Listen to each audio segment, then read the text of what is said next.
morning. It's day 16 of our Lent readings, and the last one for this week, tomorrow being Sunday. And we're going to finish this week with the book of Nehemiah. Now, I mentioned Nehemiah yesterday when we were looking at Ezra and saying that these two books are very much associated together. They both look at the returning exiles and the rebuilding of Jerusalem. When King Cyrus, when Persia had conquered Babylon, Cyrus became king. He issued a decree for the exiles to return after those 70 years. And those first people returned and started rebuilding the temple.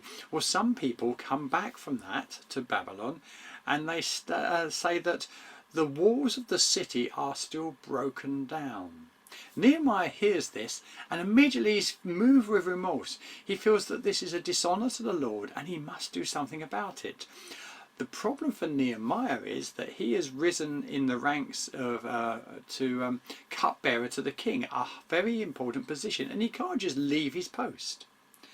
And so he commits himself to prayer. Prayer is a very big part of the book of Nehemiah. Nehemiah gets the opportunity to make his request, and the king grants it, and he returns to Jerusalem.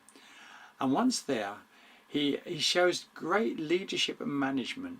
He goes around, assesses the wall, he assesses the resources, he organises the people to rebuild the wall. When opposition comes from the Canaanite tribes because they don't want Israel becoming a power in Canaan again, he organises the people so that some stand guard and some rebuild. Charles Haddon Spurgeon, the great preacher, had a regular magazine. He called it The Sword and Trowel. He got the name from this passage. And eventually Nehemiah sees the walls complete. And in chapter 8, Nehemiah and Ezra are seen together as Ezra reads the law of Moses to the people and they recommit themselves to the law. Now the passage I want to read is from chapter 2 where Nehemiah is granted the request to return by the king. So we're going to read chapter 2 from verse 1 to verse 8. In the month of Nisan, in the 20th year of King Artaxerxes, when wine was brought for him, I took the wine and gave it to the king. I had not been sad in his presence before, so the king asked me, "Why does your face look so sad when you are not ill?" "This cannot be nothing but sadness of the heart." I was very much afraid, but I said to the king, "May the king live forever. Why should my face not look sad when the city where my ancestors are buried lies in ruins, and its gates have been destroyed by fire?" The king said to me, "What is it that you want?" Then I prayed to the God of heaven, and I answered the king, "If it pleases the king, and if your servant has found favour in his sight, let him send me to the city in Judah where my ancestors are buried so that I can rebuild it." When the king, with the queen sitting beside him, asked me, "How long will your journey be, and when will you be back?" It pleased the king to send me, so I set a time.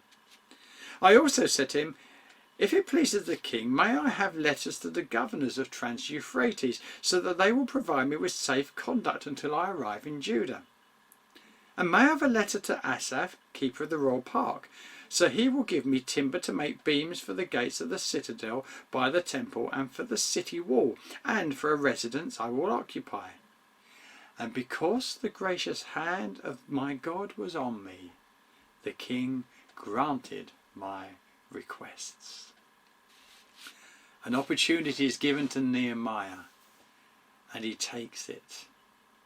I like what it says in verses 4 to 5. The king said to me, "What is it you want?"